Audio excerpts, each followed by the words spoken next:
First of all, I feel privileged and privileged to be part of this e-governance summit, and I would like to thank RDPR department and also organizers for having invited me to be on this panel.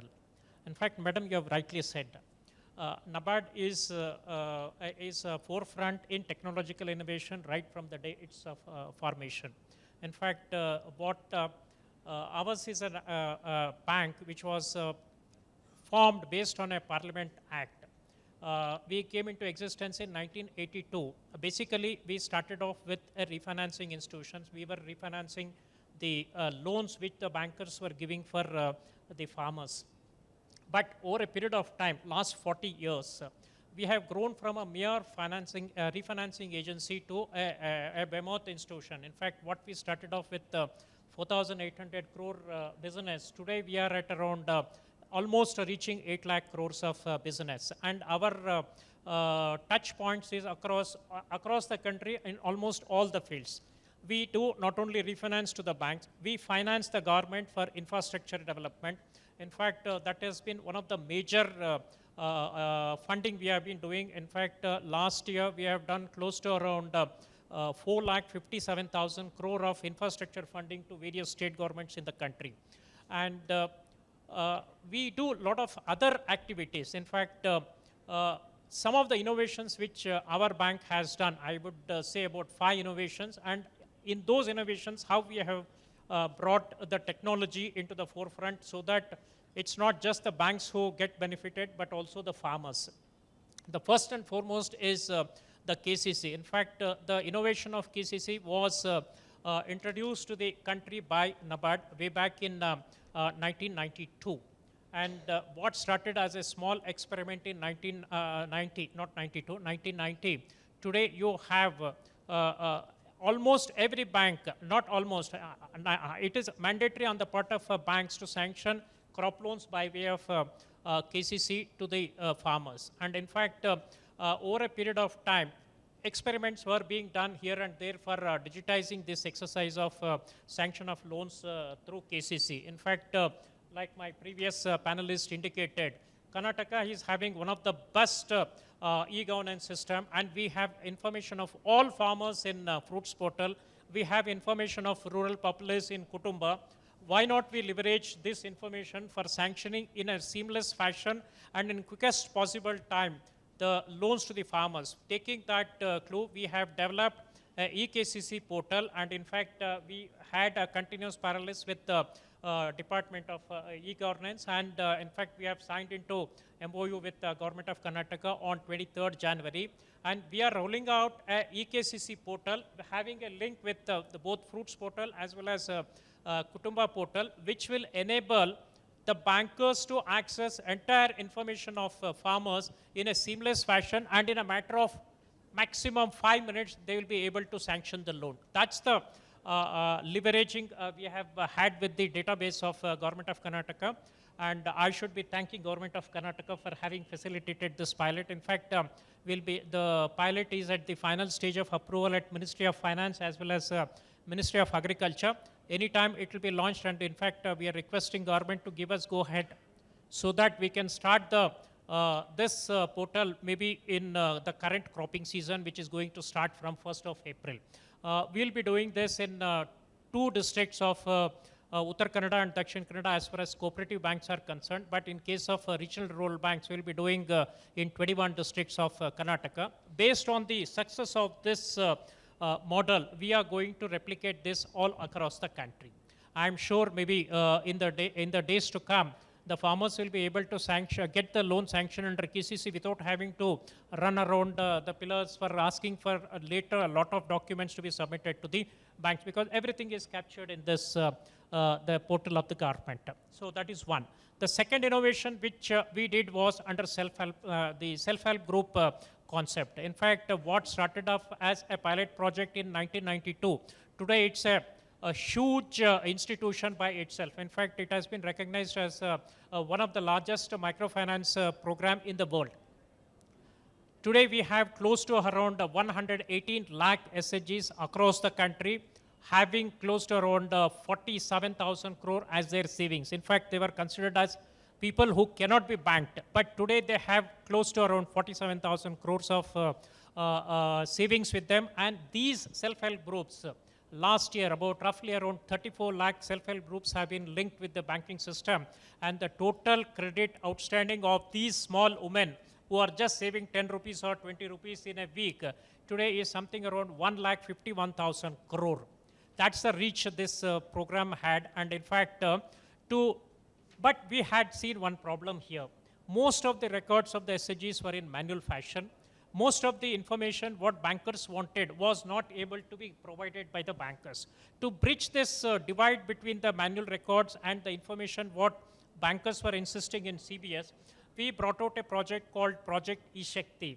The basic objective of this Project eShakti was to see that the entire transactions, both financials as well as non-financial transactions of the groups, are captured in this app. And this app will be able to give information of the savings of the group, the internal lendings of the group, the repayment history of the members to the group. And with this information, the bankers were having, bankers started getting confidence on the group's mechanism, the group mechanism. And in fact, this project we ran for almost 5 years, and we have covered around 12 lakh SHGs in this project till now. And roughly around 56% of these groups, are roughly around 7 or 8 lakhs groups, have already accessed credit based on this portal. And in fact, with the subsuming of this self-help group with the NRLM program, though that project has come to an end, it is open to everyone to use this portal for the benefit of the SHG members. The another innovation which we have brought in was Rural Infrastructure Development Fund. Basically, this is a fund which is vested with NABARD of the priority sector shortfalls of the commercial bank, which we use for lending to the government. Close to around 4 lakh and odd projects have been sanctioned across the country, and it was next to impossible to know how the projects are progressing, whether these projects are duplicate projects or what is the progress of this project. To ensure that we have all this information at one go, so we have digitized, we have geotagged all the projects which we have assisted under this RADF. And from 1st of November, we have brought in a portal wherein the entire transactions of Rural Development Infrastructure Fund will be through this portal. And in fact, the government department will have to log into this portal, not only to get their sanctions done, but also the disbursement. So this will be making the task easy, not only for NABARD for monitoring the project, but also for the state government in seeing that how the projects are progressing, what is the extent of expenditure incurred, what is the extent of expenditure reimbursed by NABARD, and it will be one of the very good MIS opportunity available for monitoring this RADF project. The next innovation which we did was under this farm producers organization. Even this farm producers organization is almost on a similar concept of FPO, of self-help groups. While self-help group was for women, the FPOs we concentrated on the small and marginal farmer. It's a group of around maybe 200 or 300 farmers who have aggregated themselves to avail the economies of scales, be it in the form of input or in the form of marketing, input in the form of value addition. So this has been registered, these FPOs have been registered as a company. But being from the background of small and marginal farmers not having enough knowledge about various compliances which need to be done, the marketing the things to be seen, or the value addition to be seen. So we have developed a application for these FPOs through the help of the tech vendors, and this software has been called as iFPO, and this software has been provided free of cost to the farm producers organizations in all across the country. In fact, in Karnataka, about 116 FPOs of Government of Karnataka and about 150 FPOs formed by NABARD have been given this software. And in fact, it's an end-to-end software which gives information on not only about membership, how to manage the membership, the purchase and the payment management, the sales and receipt management, assets and services management, and finally preparing the profit and loss account and the balance sheet for the FPOs. So this is something which is going to be a game changer in the years to come. In fact, the Government of India has also planned about 10,000 FPOs to be formed, and definitely this software is going to be a game changer for these institutions. Last but not the least, I would just highlight one intervention which I feel is making a lot of changes in the rural space. In fact, we have a fund called as Financial Inclusion Fund in NABARD, which was set up based on the recommendations of Dr. Rangarajan Committee. And basically, this Financial Inclusion Fund is aimed at fostering the adoption of digital technology in the rural place. And NABARD has been in forefront in making the rural financial institution, particularly the cooperative banks and the regional rural banks, in adopting the latest digital technology. And we have been supporting these financial institutions by way of creating a lot of financial awareness programs for the rural people, adoption of the banking technology, adoption by the banks, like the CBS in the cooperatives and RRBs on lines of commercial bank was facilitated with the funding support from this FIF. In fact, all banks in cooperatives and RRB are on CBS platform now. Apart from that, the regulatory infrastructure which need to be provided. For example, some of the initiatives which government has taken, like Aadhaar payment system or BHIM UPI payment system or the positive payment system. So all these things have been facilitated with the help of support from this Financial Inclusion Fund.